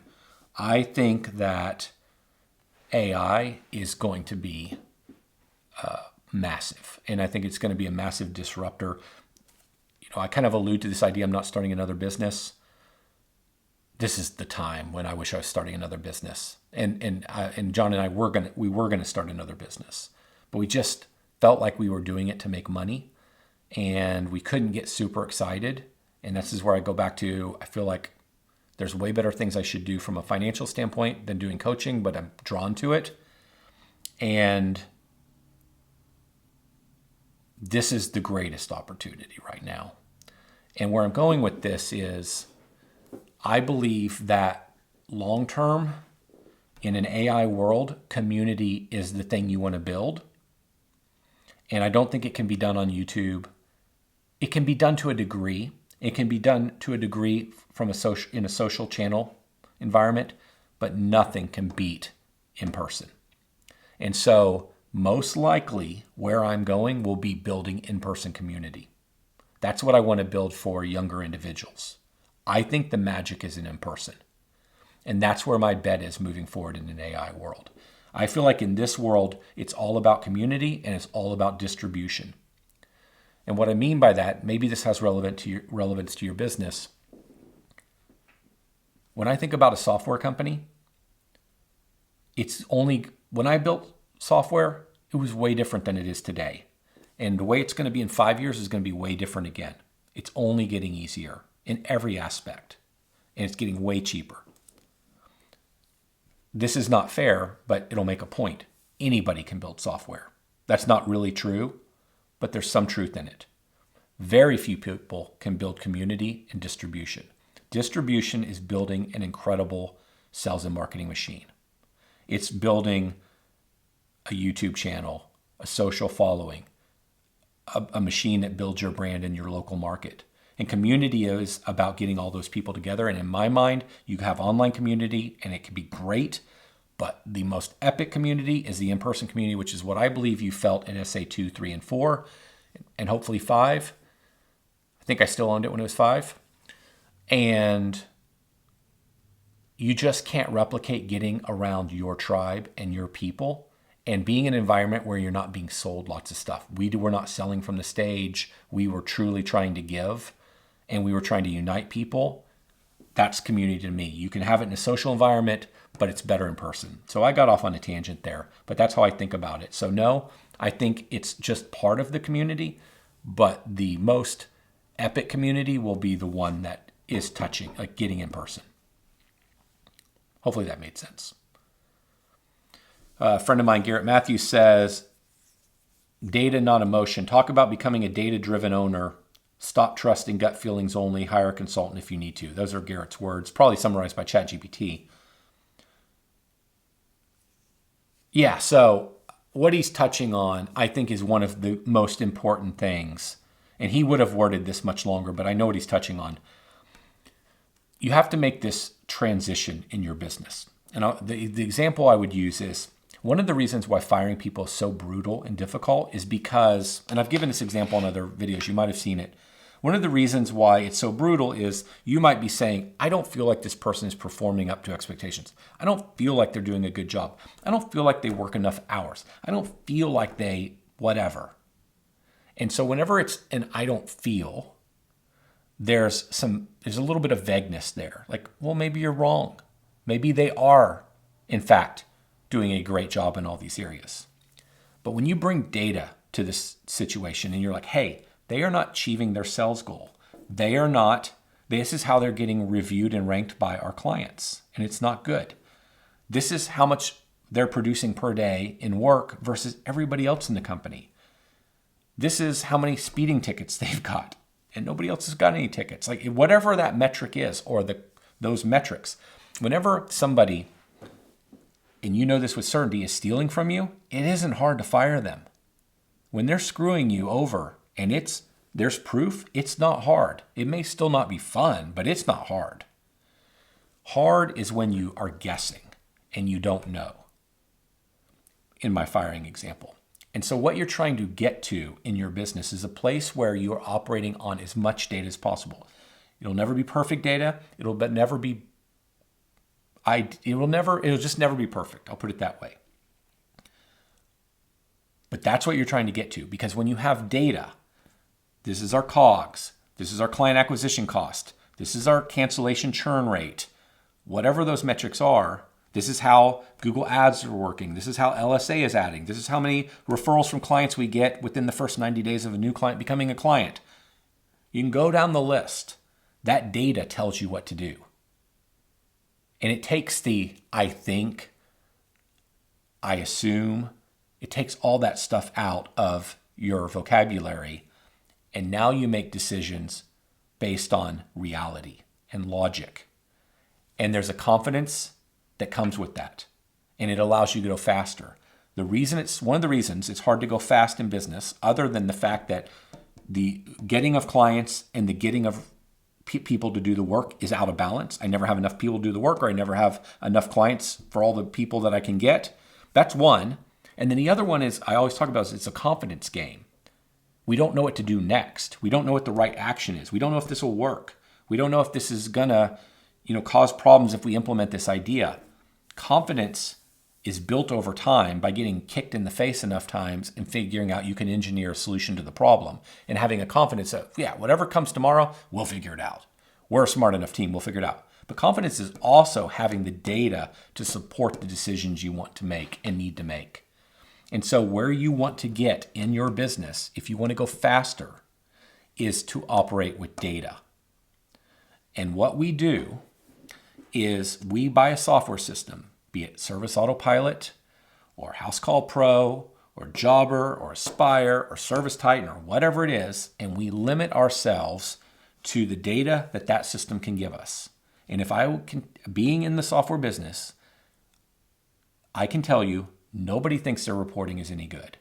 And they're probably 100% right. But there is no magical system with the perfect reporting. Everybody always wants to see their reporting in a different way.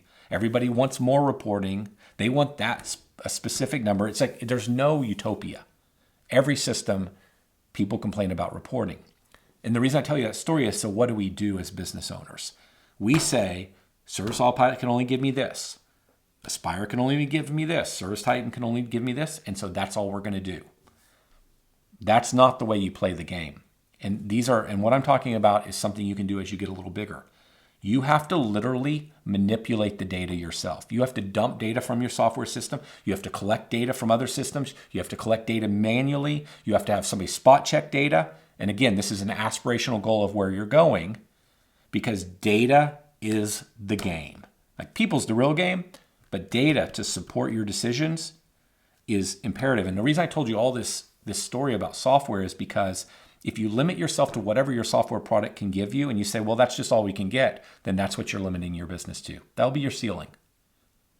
But if you can't get the data you want from a system, you say, how can we get this data? Does it require that we pay a person to get this data? Whether it be I outsource it on Upwork, whether it be I bring it in as a function of the accounting department, or whatever, you build the data to support decisions, and then you go faster with fewer missteps. That's what Garrett's talking about. And I believe that to my core, and I learned it way too late in my life. Took me a long time. I heard it, but it never quite made sense to me. It's kind of like hearing people are the entire game of business, and right now you'll be like, yeah, that makes sense, but you don't act like it. You're not living that. You're not spending most of your time finding people. You're not spending most of your time recruiting. You're not spending most of your time interviewing. You're not spending time getting the wrong people off the team. And so we can give lip service to, yeah, that's the most important. I agree. But then we look at our actions. We spend 4 hours a week on it or less. Okay, so we don't really believe it. It's like most of us can say, yeah, I think health is the most important thing in life. But okay, we say it, but we clearly don't believe it because our actions don't show it. What we most believe is where we allocate our time. And so I'm on a little tangent here, but there's so many examples in business where I can say this, and you watch the video, or somebody else can say it. You listen to Alex Hormozy, or someone else has truly lived this stuff, and you say, yeah, that makes sense. But there comes a point where it's like, are you doing it? And really what will happen is someday, as the business gets bigger, it will all become crystal clear. Like, you've got to experience some of this, and then one day you will not be able to unsee it. It will just be like, I totally get what I've been hearing. And this is why you want to be around these concepts and these ideas. You want to hear them. You want to take them in. And one day, it's all going to become like truth to you. If you don't quite get it yet, I promise you will one day. Again, I got off in the weeds here, but this data thing and the people thing, that is the business. That is the business. So I just want you to hear that. One day, you're going to feel it more and more. And then one day, you're going to believe it as absolute truth. And you'll be like, yeah, now I really understand what he was saying. Like you get the idea. Couple more. Mike says, CAC, LTV, ROI. How should I be thinking about this long term? Actually, perfect tie-in. Data. I mean, like everything that was just mentioned there. This is how you want to think about it. You want to be tracking these metrics and reporting. I'll just double down on ROI. The thing that comes to mind for me when we say ROI is we think about return on investment of equipment. We think about return on investment on getting a new yard or an office. We think about return on investment in all these different ways. Think about ROI on people. People are an asset.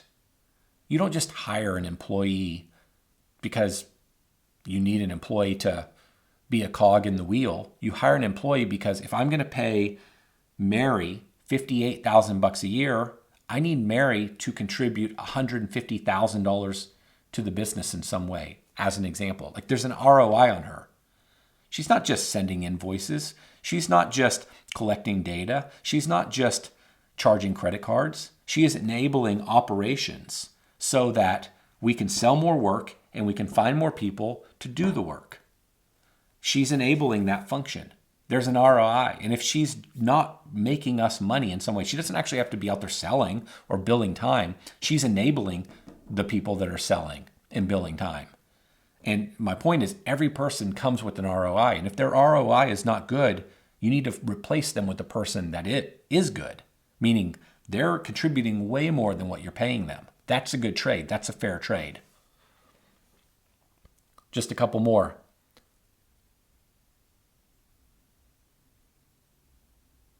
I don't quite understand this one. Sell your business for millions more. Touch on the strategy no one talks about. What is it? The way I interpret this is it's kind of back to what I was talking about with private equity and building the business the market wants. So I don't know if this is what the question is. I think ChatGPT did a terrible job summarizing this question. If you want to sell your business, then what you want to do is understand who your potential buyers are. You want to find a broker that will help you understand what they most value. What's the data and what are the metrics they're going to look at? How are they going to value your company? Most likely it's on EBITDA or profits, but they'll probably call it EBITDA. You want to build exactly what they're looking for. If you're starting a business and you say, someday I want to sell my business, what is the very best market to be in? What are the best businesses to sell? What is the best business model? Is it one time? Is it recurring revenue? What does that look like? So if you're starting from scratch and building something to sell, then you are building to what you believe a buyer 5, 10, 15 years from now is probably going to value. You're looking at what have they historically valued, and you're taking a guess at where the world is going. What will they value? That's how I interpret that question. 4 more. Can you talk about a weekly one-on-one cadence? What did you cover with the team? What made it work? Okay. So as the business gets bigger, this is back to people. This is back to routine. This is back to accountability.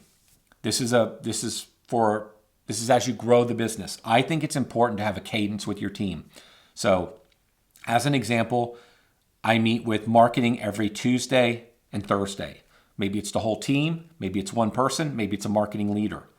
On Wednesdays, I meet with the recruiting team. On Thursdays, I meet with the finance team.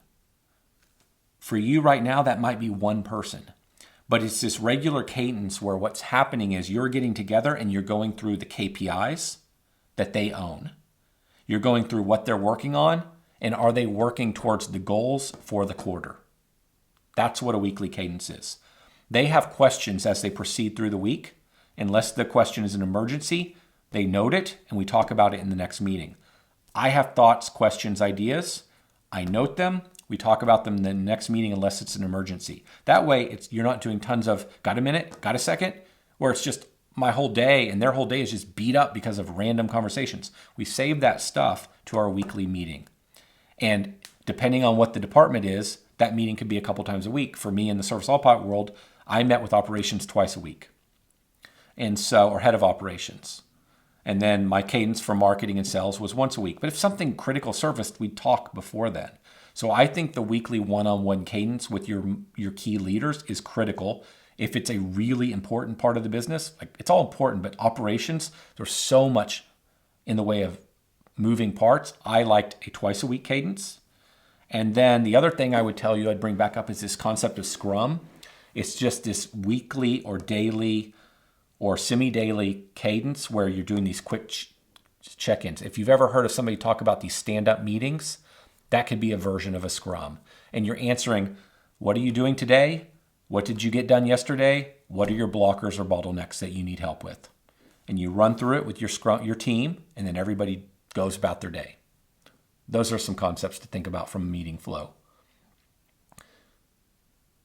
This says why you might be stuck, marketing churn, poor conversion, what to check. Okay, I've got videos on this.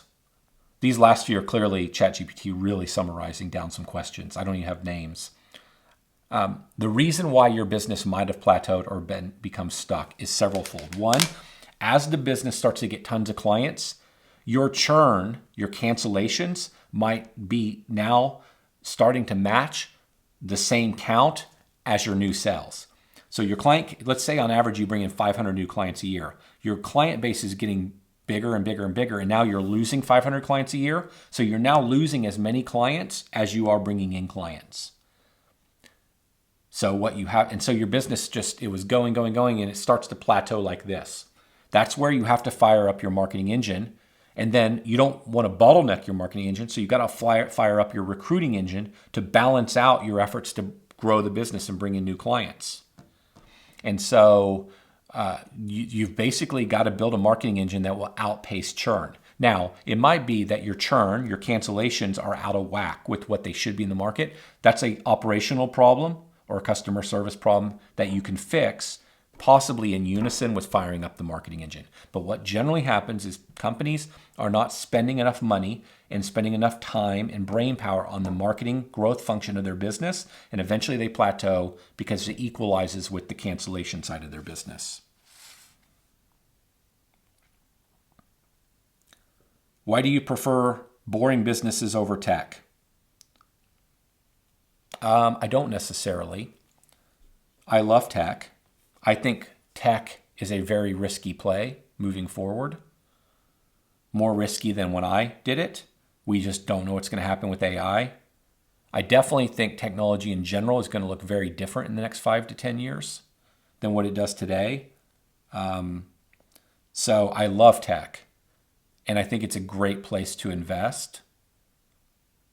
But from a wealth creation standpoint, from just love the business, but it's questionable what the best play in technology is right now because we just don't know where the future is going.